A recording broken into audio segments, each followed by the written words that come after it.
багш нийгмийн хариуцлагын томцоо ойлголтыг өгсөн байгаа. Одоо би үргэлжлүүлээд боловсролын салбарт нийгмийн хариуцлагыг бэхжүүлэхийн тулд бид юунд эхлээд одоо анхаарах шаардлагатай вэ гэдэг талаар ярилцъя. За тэгэхээр боловсролын салбарт нийгмийн хариуцлагыг хөгжүүлэх энэ зорилгоор дараах зүйлээр бид анхаарах хэрэгтэй. За ер нь нийгмийн хариуцлага гэдгийг түрүүн Бэлсүр багш бидэнд тайлбарласан байгаа. Нийгмийн хариуцлага гэдэг маань одоо тодорхой байдлаар төрийн одоо үйлчлэгийн газраас явуулж байгаа үйл ажиллагааг бид хяналт тавиад тухайн төрийн үйлчлэгийг сайжруулах зорилгоор хамтран бүтээлчээр ажиллах үйл явц гэж нийгмийн хариуцлагыг ойлгосон байна. За тэгэхээр нийгмийн игэх хариуцлагыг боловсролын салбарт хэрэгжүүлэхийн тулд нийгмийн бас бид төрийн санхүү гэдэг талаар товчхон ойлголттой байх хэрэгтэй. Төрийн санхүү гэдэг талаар ямар нэгэн ойлголтгүйгээр эргээд боловсролын салбарт нийгмийн хариуцлагыг хэрэгжүүлэхэд асуудалтай байдаг. Хүмүүс нөгөө төрийн санхүү гэхээр ихэвчлэн за энэ баахан тоо, төсөв, санхүү ярих гэдэг байна. Энэ миний мэдэх одоо асуудал биш гэж одоо жоохон цааргалж идэг. Гэтэл хүмүүсийн амьдрал тэр чигээрээ төрийн санхүүгийн удирдлагын үйл явцдаар явагддаг.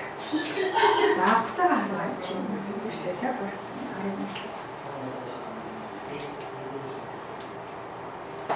Одоо энэ дэр өгөө. Тийм. За би юу вэ? За тэгэхээр төрийн санхүү гэдгийг маш товчхон тайлбарлах юм бол төрийн орлого зарлагын цогц судалгааг илэрхийлдэг. Тэгэхээр бид нар өрхтөө ч гэсэн өөртөө гэсэн нэг санхүүтэй байдаг шүү дээ. Бидний олж авчирж байгаа энэ цалин мөнгө маань өрхийн орлого болно. Тэгээд өрхийн одоо тэргүүлэгч эзэгтэй хамт ярилцж байгаа энэ сардыг бид нар хүнсэн хитэн төгрөгийг зарцуулах вэ? Одоо туризмдээ хитэн төгрөг өгөх вэ? Байр цахилгаандаа хитэн төгрөг гаргах вэ гэж зарлаг гаргадаг. Яг л энэ энгийн ойлголтыг бид нар төрийн санхүү гэж ойлгох болох юм аа. Өөрөөр хэлбэл төр тодорхой хэмжээгээр орлого болно. Энэ орлогыг бид нар татварын мөнгөөс бий болгодог. Тухайн бий болгосон орлогоороо эргээд зарлаг гаргадаг энэ цогц судалгааг бид нар төрийн санхүү гэж ойлгож байна. За жоохон дэлгэрүүлээд тайлбарлах юм бол үндэсний бүтээгдэхүүн буюу Монгол улсын бүтээгдэхүүн болгон нутаг дэвсгэрээс гадуур бий болгосон энэ бүтээгдэхүүнийг дахин хуваарлалтын үндсэндээ сан бүрдүүлээд түүнийг ашигтай холбоотойгоор эдийн засгийн харилцааны тогтолцоо гэж ойлгож байна. За энэ бол нөгөө юуны маань ойлголт байна. Ерөнхийдөө аль биесны ойлголт. За тэгэхээр төрийн санхүү гэдэг маань тодорхой үүргүүдийг үүсгэх. Нэг юм явах.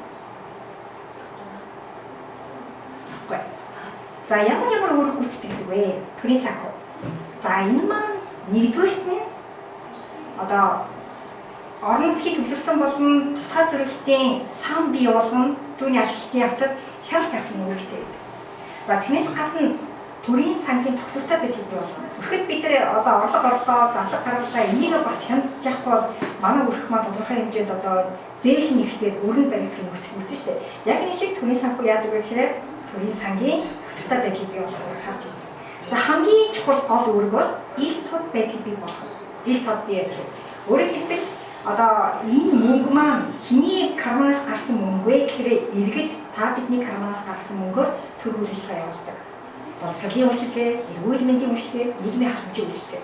Тэгэхээр бид нар энэ карманаас гарсан мөнгөө юунд та хэд маань зарцуулваа? Бидний мөнгө юунд зарцуулваа гэдэг асуух бүрэн эрхтэй. Энэ эрхийг ч гэсэн мэдээллийн ил тод байдлын тухай хууль, иргэдийн оролцоотой холбоотой тодорхой хуулиудаар зохицуулж өгсөн байдаг. Тийм учраас бидний одоо карманаас гарсан мөнгөөр сургууль, эмнэлэг та бүхэн юу хийсэн бэ гэдэг дээр ил тод байдлыг бий болгоход энэ төрлийн санхүү олох хэрэгтэй байдаг. За тэрээс гадна стратегийн тэргүүлэх чиглэлд мөнгийг зөв зарцуулж байна уу? Сургууль маань толгомцсон асуудлыг шийдвэрлэхэд мөнгийг зөв зарцуулж байна уу? Сургууль толгомжийн асуудлыг шийдвэрлэх шаардлагатай мөнгийг одоо бас хуваарлуулж чадж гин үү гэдэг стратегийн тэргүүлэх чиглэлд мөнгийг зарцуулахад төрийн санхүү тодорхой нэг үргийг гүйцэтгэдэг. За дараа нь төрийн үйлчлэгийн мөнгөний үн цэнийг бий болгох. Өөрөөр хэлбэл одоо Баянзүрт төрийн амралтын цэцлэл сургуулийг бид нэг одоо сая төгрөгөөр барьлаа гэж үзэхэд 1 сая төгрөгөндөө дүүцгүүц хэмжээний боловсролын үйлчлэгийг чанартай, бүтээмжтэй өгч чадж гэнэ үгүй гэдэгт төрийн санхүү одоо юу гэдэг тодорхой хэмжээний үүрэг гүйцэтгэж байдаг. Дахиад хэлье. Тэгэхээр нийгмийн хариуцлагын санаачлалыг хэрэгжүүлэхийн тулд төрийн санхүүгийн талаар тодорхой бид нар ойлголттой байж эргээд төрийн санхүүгийн ямар мөчлөг дээр нь эцэг их асран хамгаалагчид маань оролцож хяналт тавьж эсвэл бүтээлч хамтран ажиллах боломжтой гэдгийг мэдхийн тулд бид нар төрийн санхүү гэдэг талаар товчхон ойлголт багах хэрэгтэй. Дахин давтчихлаа. Бид нар хүүхдээ 20,000 төгрөгөөр дэлгүүр явуулаад юу аваад ирвэ хариучин хаана гэж хэлдэг шиг бид нар төрийн зүгээс бидний татвараар бий болсон мөнгийг юунд зарцуулбаа, үлдэгдэх хаана хэдэн төгрөгөөр ямар ширээ авч байгаа гэдгийг одоо мэдэх, лавлах, хяналт тавих, асуух бүрэн эрхтэй. Энэ эрхийн хүрээд бид нар төрийн санхүү гэдэг нь гол ойлголтоо авч иж цаашаа явах шаардлагатай болж байна. За ингээд төрийн санхүү өөрөг бол ерөнхийдөө өрхийн төр орлоготой ижилхэн одоо төвчний ингээд үүргийг гүйцэтгэж явдсан байна гэсэн ойлголт авчлаа тий. За тэгэхээр төрийн санхүүгийн удирдлагын үйл ажиллагаа 2.5 жилийн хугацаанд үргэлжилдэг. Тэгээд одоо энэ юун дээр дэлгэцэн дээр өгсөн байгаа слайдаас харахад төлөвлөл 2 төсөвлөл 3 зарцуулалт 4 гүйцэтгэлийн үйлдэл гэсэн 4 циклийн хүрээнд эмнэлгийн байгууллага, сургуулийн байгууллага, нийгмийн халамжийн байгууллага, төрийн захиргааны байгууллагын үйл ажиллагаа явагдаж байдаг. Энэ цикл болгон бие биенээс ялгаатай энд оролцох эцэг их асран хамгаалагчийн үүрэг оролцоо бие биенээсээ ялгаатай байдаг. Тийм учраас бид нар энэ талаар товчхон ойлгох шаардлага уран гарч байгаа маа. За тэгэхээр энийг солино шүү дээ тий. За тэгэхээр төлөвлөлтийн үе шат буюу нэгдүгээр цикл гэж байна. Төлөвлөлтийн үе шат гэхээрээ тухайн сургууль дээр ямар үйл ажиллагаа хамгийн тулгамдж байна вэ? Энэ талаар эцэг их асран хамгаалагч суралцагчдын оролцоотойгоор нийт тэргүүн тулгамж байгаа асуудлаа эренблэх, тулгамж байгаа асуудлыг тодорхойлох үйл явцыг бид нар төлөвлөлтийн үе шат гэж нэрлэдэг. За хоёрдугаар үе шатыг бид нар төсөвлөлтийн үе шат гэж нэрлэж байгаа. Өөрөөр хэлбэл төлөвлөлтийн үйл явцанд бид нар тулгамж байгаа асуудлаа гаргаад ирсэн. Одоо тэр тулгамж байгаа асуудлын хүрээнд бид нар хэдэн төгрөгийг зарцуулах вэ гэдэг дээрээ эцэг их асран хамгаалагчид бусад иргэний нэмийн байгууллагад оролцож ажиллаж байна. Энийг төсөвлөлтийн цикл гэж нэрлэж байгаа. Цикл, орчил, одоо мөчлөг гэдэг бүгдээрээ нэг гэж утгаар байгаа гэдгийг харах. За 3 дугаар үе шатыг бид нар зарцуулалт гэж нэрлэж байгаа. Төсөвлөлт бид нар нэг 10 төгрөгийг одоо сургуулийн татвар барья, эсвэл бие тамирын зарлаа өөрчлөе гэж төсөлчлээ.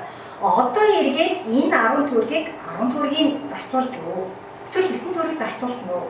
1 төгрөгийг хэн одоо шамжигдуулж ба гэдэг дээр эргээд хяналт авах боломжтой. За тэгээд 4-р шатыг бид нар гүйцэтгэлийн үнэлгээ гэж хэлнэ.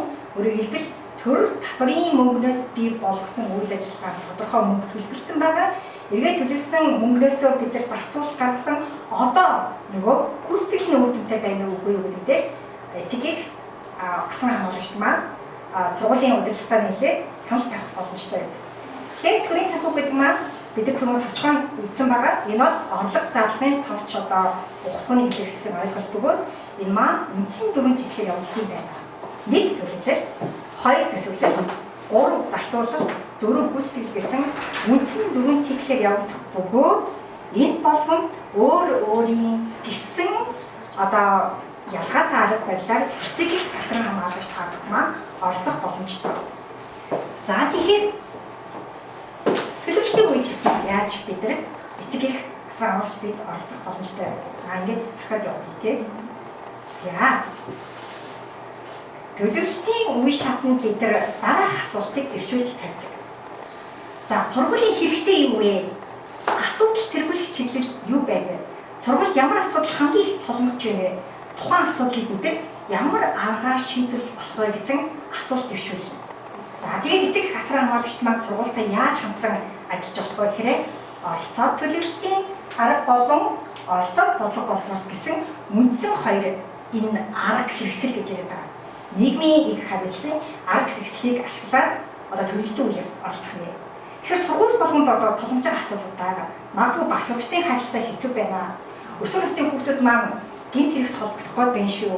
Багш нарын заах арга муу байна. Төгсгөө англи суралцагчд ээшийн дунджж байгаагаар юус ахиц амжилт гарахгүй байна гэдэг сургууль өөрөө мэдхээс гадна тухайн үйлчлэгийг хүртэж байгаа суралцагчид эцэг их маань яг юу болохгүй байгаа гэдгээр илүү их өөрсдөө альс махан дээрээ мэдэрч байгаа учраас сургуулийн үйл ажиллагааг төлөвлөх юу нь болохгүй байгаа гэдэг энэ асуудлыг тодруулахдаа одоо сургуулийн удирдлагын зүгээс эцэг эх асран хамгаалагч нарыг татан оролцуулах энэ үйл явцыг бид нар төрийн санхүүгийн удирдлагын төлөвлөлтийн үе шат гэж нэрлэв. Тэгэхээр энэ дээр яах вэ? Бид нар эцэг эх асран хамгаалагчд маань сургууль дээр очиод багш нартай эсвэл өөр хоорондоо ярилцж агаад сургуульд ямар тулгамж байгаа асуудал байна. Тухайн тулгамж байгаа асуудлыг бол бүгдийг шийдвэрлэхэд хэцүү. Тэгэхээр магадгүй 1-2 тулгамж байгаа асуудлаа гаргаж ирээд тухайн тулгамж байгаа асуудлыг яаж одоо бид нар шийдвэрлэж болох вэ гэсэн хуулбарыг гаргах энэ хоёр аргыг болохоор оролцоо төлөвлөлт, хоёрдугаарт нь оролцоо бодлого боловсруулалт гэж нэрлэж байгаа. Тэгэхээр төлөвлөлтийн үйл явцад бид нар энэ хоёр аргаар зөвхөн оролцох нь шүү дээ. Тэрээс хяналт юм гэж юусэн ярьж болохгүй. Төлөвлөлтөн дээр эцэг эх асран хамгаалагч бид нар тулгамж байгаа асуудал юу бэ? Энийг хэрхэн шийдвэрлэх вэ гэдэг энэ гол хоёр арга хэрэгслээр төлөвлөлтийн үйл явцад оролцох нь. За ингээд хайчихгүй. Дараа нь бид нар энэ төлөвлөлтөн дээрээ бид нар яаж оролцож болох вэ? За энэ одоо слайдын дээр бол харагдаж шүү дээ, тий. Мэдээлэл цуглуулж болно. Ямар тулгамж байгаа асуудал байна гэж бүгдээрээ ярилцж болно. Тулгамж байгаа асуудлаас нэн төрн тулгамж байгаа 3 асуудлаа гаргаж ирж болно. Энийг бид нар нөгөө асуудлыг эргүүлэх гэж нэрлэдэг байна. Энэ 3 асуудлаа нэгдүгээрт нь аль нь их тулгамдаад, хоёр нь аль нь вэ? 3 нь аль нь вэ гэдгээр тулгамж байгаа асуудлаа тодорхойлоод сонголт тийм. Тэгээд тухайн тулгамж байгаа асуудал одоо ээжд манай хүүхдүүд доогор энийг одоо бид нар яаж одоо шийдэж болох вэ гэсэн хөлбөрөдө гаргаж ирэх эцэг эхчүүд бас хоорондоо ярилцж байна. Багшаа чадахжуулах юм уу? Эсвэл нөгөө суралцагчдаа нэмэлт одоо үндсэн одоо ээж өгч байгаа чиглэлээр давтлага өгүүлэх үү гэдэг энэ олон хөлбөрүүдээс үр дүнтэй гэсэн нэг хөлбөрүүдийг гаргаж ирэхийг бол энэ хөлбөрийг сонгох гэж байгаа. За төлөвлөгөө гаргаад төлөвлөгөө бичлэх үйл явц юм байна. Тэгэхээр энэ дээр бид нар яаж оролцож болох нь эцэг асран хамгаалагч маань өөртөө санал бодлыг илэрхийлнэ. Сургуулийн зүгээс асуулга аваад асуултанд нь оролцсон. Тэгээд асуудлыг эрэмблэх үйл ажиллагаанд оролцох зэргээр эцэг эх асран хамгаалагч та нар маань оролцох боломжтой шүү. Энийг дахиад сануулъя. Энэ бол төрийн санхүүгийн удирдлагын цикл 1 төлөвлөлт. Энэ дээр оролцоо бодлого боловсруулалт, оролцоо төлөвлөлт гэсэн хоёр аргаар одоо та хэд маань оролцох боломжтой. За гэтэл нөгөө олон нийтийн оролцоог хангах бол одоо хэцүү. Та хэд маань энэ ерөнхий боловсролын сургуулийн дулааны асуудал дээр одоо ерөнхийдөө манлайлал санаачлал тавиад явж байна. Энэ дээр бас өөртөө тухайн тулгамжийн асуудлыг тодорхойлохын тулд эцэг эх бусад одоо асран хамгаалагчнаас санал асуулт авна шүү дээ. Тэгэхээр энэ дээр бол бусад эцэг эхийг оролцуулах, төрийн бас байгууллагуудыг оролцуулах, танаа нөгөө орон нутгийн үйл ажиллагаа явуулж байгаа төрийн байгууллагуудыг татаа оролцуулах хэцүү байдаг. Тэгэхээр энэ дээр юу бид нар нэгдүгээрт нь анхаарах вэ? Нэгдүгээрт нь юу хийх чагаа талаар мэдээлэл маш сайн өгөх хэрэгтэй. Хоёрдугаарт нь оролцоог дэмжих сургалтыг зохион байгуулна. Юугаарч мэдэхгүй хүмүүс яаж бид нар хяналт тавих юм? Тэгэхээр яг өнөөдрийнх шиг одоо ийм байдлаар сургалт зохион байгуулж нөгөө хяналт тавих багийн гишүүдэд чадчихвал хэрэгтэй. Гуравдугаарт нь яагаад ирэх төлөвлөлтөнд оролцдоггүй вэ? Санал бодлоо илэрхийлдэггүй. Эргээд энэ дээр чинь нөгөө эргэх холбоо гэдэг юм тогтоодгүй. Өөрөөр хэлбэл та нар ийм санал гэсэн бид нар ийм ажил зохион байгууллаа. Эсвэл ийм учраас зохион байгуулж чадсан байдаг юм а. Дандаа эргэж мэдээлж авах хэрэгтэй. Энэ бол сургуулийн удирдлагчсан хамаатай асуудал байна. За дараа орон нутгийн болон иргэдийн бүлгийг чадчихвал энэ бол маш чухал. Одоо бүхэн энэ сонсоод төрийн санхүүгийн удирдлага гэдэг нэг ойлгомжгүй нэг ойлгох гэж сууж байгаа гэдэг чинь одоо иргэд маань чадчихж байгаа нэг хэсэг юм аа. За энэ бас эмэгтэйчүүд орон нутгийн нөлөөтэй хүмүүс хэвтүүд гарцсан гэдэг багш нар, эмч нар нөгөө нийгмийн амьдралд орохыг хүсэж байгаа энэ сайн дурын бүлгийнхнийг бас татан оролцуулбал нэлээд үр дүнд хүрнэ шүү гэдгийг би онцлон тэмдэглэмээр байна. За нэгдүгээр үеийнхэн бид нар төлөвлөлтөн дээр санал бодлоо илэрхийлдэг юм байна. Тулгамж байгаа асуудлуудаа эренбэлдэг юм байна. Юу болохгүй байгаа талаар нүүр тулж ярилцдаг юм байна. Одоо 2 дугаар үе шатыг төрийн санхүүгийн удирдлагын шатыг бид нар юу гэж нэрлэлээ? Зөв. Энийг бид нар төсвөлтийн үе шат гэж нэрлэсэн. За төсвөлтийн үе шатн дээр яах вэ? Тулгамдсан асуудал. Өөрөөр хэлбэл одоо манай сургуулийн хувьд бие тамирын заалгч авах юмгүй байна. Энэ бол хамгийн тулгамж байгаа асуудал гэдэг эцэг эхчүүд бид нар эргүүлээ гаргаад ирлээ. Одоо энэ дээр бид нар тухайн одоо заалыг одоо янзлахын тулд бид нар хэдэн төгрөг шаардлагатай вэ? Одоо энэ төсөлж байгаа мөнгө хүрэх үгүй гэдэг дээр иргэний хэвийн байгууллага эцэг эх асран хамгаалагчд маань хялт авах боломжтой. Тэгэхээр энэ дээр нөгөө өмнөх арга хэрэгжиж болохгүй шүү дээ, тийм? Оролцоо бодлого төлөвлөлт тэрийг хэрэглэхгүй. Энэ дээр бид нар одоо слайдн дээр харж оролцоо төсөвлөлт төсвийн хараад бус хяналт шинжилгээ гэж хийнэ. Ийм гэхдээ яригта бид нар өөрсдөө нөгөө нэг тухайн одоо бие тамирын заалыг асуулах шаардлагатай хэдэн төгрөг байдгийг, ямар төсөвтэй байдаг гэдгийг мэдэхгүй. Тэгэхээр энэ дээр бид нар хоёр төрлийн аргаар оролцсон. Энэ дээр бол оролцоо төсөөлөлтийн арга, төсвийн хараат бус шинжилгээ гэж байгаа. За энэ бол нэлээд техник ур чадвар одоо ийм шаардсан асуудал байдаг учраас бид нар энэ дээр хоёр байдлаар оролцсон. Нэгдүгээрт нь өөрсдөө одоо шууд оролцож байна. Шууд. Магадгүй манай эцэгхийн дотор нөгөө эдийн засгч нябо чиглэлээр одоо мэрэгсэн хүмүүс байвал тэр эцэгчүүд маань оролцоод за энэ заалыг төсвөлөхэд хэдэн төгрөг хэрэгтэй байна. Այսօр заалыг ажиллахад хэдэн төгрөг төсвөлсөн хүрхгүй юм биш үү гэсэн мэдээлэл өгөхөөс гадна бид нар өөрсдөө оролцож чадахгүй. Би төсвийн талаар мэдээлэхгүй бол тодорхой нөгөө одоо мэдлэгтэй, чадвартай нябо эсвэл эдийн засгч эцэг гэхэд дагаад өөртөө санал бодлоо илэрхийлээд төсвөлтийн үе шатанд оролцох нь. Тэгэхээр энэ дээр эцэгийнх асран хамгаалагч та бүхэн маань одоо нөгөө барилгын дулааны чиглэлээр хийж байгаа төсөлтөөр одоо төсөвсөн мөнгөө хэрц зарцуулж байгаа гэдэг дээр шууд оролцож байна. Шууд гэхээр нөгөө бодлогын бодолцоо явах нь шүү дээ. Шууд бас гэхээр тухайн одоо чадвартай одоо эцэгийнх асран хамгаалагчдаа дагаад өөртөө бас хяналт тавиад явж байна. Энэ бол маш чухал. Төрийн санхүү өөрөө одоо их тод сахилга баттай байж нөгөө татрын мөнгийг үр дүнтэй зөв зарцуулж чаддаг. Энэ дээр бол төрийн байгууллага хяналт чамаар тавин ажиллаж байгаа боловч хөндлөгийн хяналт эцэгийнх асран хамгаалагч та бүхэн маань хяналт авах нь бас маш чухал үр хөрөлтэй гэдгийг бас хэмжээ дурдах хэрэгтэй. Тэгэхээр энэ дээр бид нар нөгөө өмнө слайдаа дахиад харъя. Энэ дээр бол бид нар оролцоо төсөөлөлт, төсвийн хараат бус шинжилгээ гэсэн байдлаар төрийн санхүү удирдлагын энэ 2 дугаар цикл дээр та бүхэн маань хяналт авах боломжтой шүү. За дараагийн слайдаа одоо гарцгаая. За 3 дугаар үе шат, 3 дугаар цикл гэж нэрлэж байгаа. Энийг бид нар зарцуулалтын үе шат гэж байгаа. Нэгдүгээр нь бид нар нөгөө төлөвлөлтөд сургууль маань заал хэцүү байна гэж гаргаад ирсэн шүү дээ. Хоёрдугаарт нь заалыг зарцуулахад 10,000 төгрөг ч юм уу те зүгээр юугаар авч 14 хэрэгтэй байна гэдэг гаргаад ирсэн. Одоо нөгөө хэрэгжүүлж байгаа тал болон сургуулийн удирдлагын зүгээс үнэхээр 10 төгрөгөөр нөгөө заалаа зарцуулсан уу? Тэр зааланда тавьсан ширээ чинь зах зээлийн үн 1 төгрөг байвал 1 төгрөг гэдэг төсөвтэй бичсэн байвал энэ үнэхээр 1 төгрөгийн ширээ мөн үү гэдэг дээр эцэгийнх асран хамгаалагч та маань хяналт авах боломжтой байдаг. Тэгэхээр энэ дээр бид дараах асуултад дэвшүүл тавьдаг. Тулгымцсан асуудлыг шийдвэрлэхэд хөрөнгийг зөв зарцуулсан уу? Тухайн зарцуулалт маань дөрвөн журмын хүрээнд хийгдсэн үү гэсэн асуулт тавина. Тэгээд өмнөх 2 циклээс шал өөр арга байх нь шүү дээ, тийм. Худалдан авах ажиллагааны хяналт, төрийн зарцуулалтыг мөшгөх судалгаа гэдгийг ашигладаг. Одоо бол хамгийн нийтлэг ашиглаж байгаа энэ арга нь бол худалдан авах ажиллагааны хяналт. Өөрөөр хэлбэл нөгөө төсөл хэрэгжүүлэх хугацаанд худалдан авж байгаа нөгөө ширээ сандал маань зах зээлийн үнэтэй дүүцэж байна уу? Зөв компани сонгон шалгуулсан уу? Тэр компани одоо тавьсан энэ ширээ сандал маань хүүхдүүдэд хэрэглэхэд одоо чанар эдлэгээ дааж ийн үгүй гэдэг дээр сургуулийн зүгээс гадна эцэгийнх асран хамгаалагч та бүхний маань одоо тавих юм маш чухал. Тэгэхээр бид нар энэ дээр бол худалдан авах ажиллагааны хяналт гэхээр нөгөө төрийн мөнгөөр бараа ажил үйлчлэгээ авч байгаа сургуулийн үйл ажиллагаа болон тухайн төслийн үйл ажиллагаанд нь хяналт авах нь шүү дээ, тийм. 10 төгрөг зарцуулахаар заалыг одоо мөнгө төсвөлсөн бол 8 төгрөгөөр магадгүй засвар хийсэн байж болно. Энийг бид нар илрүүлнэ. Тэгээд 2 төгрөгийн та нар яач вэ? Төсвийнхэн одоо энэ төслийнхэн авч уу? Эсвэл цаана одоо хуульж ирсэн мөнгөний нөгөө төсөл хэрэгжүүлэгч баг одоо өөр юм хэрэгжилж үү гэдэг дээр эцэгийнх асран хамгаалагч та маань хяналт тавьж ажиллах бүрэн боломжтой. За тэрээс гадна төрийн зарцуулалтын мөшгөх судалгаа гэж нэг өөр судалгаа хийж болно. Энийг бол одоо дэлгэрүүлээ цаашдаа бол үтсэн одоо зохимжтой. За тэгэхээр төрийн санхүү удирдлагын дараагийн цикл буюу хамгийн сүүлийн цикл дээр бид нар энийг гүйцэтгэхийн үе шат гэж нэрлэдэг. Нэгдүгээр үе шатн дээр бид нар боломжтой асуудал гаргасан, хоёр дээр нь бид нар шаардлагатай мөнгөө төсвөлсөн, гуравдугаарт нь төсвийн дагуу мөнгө зарцуулсан үеэр бид нар ялгарласан.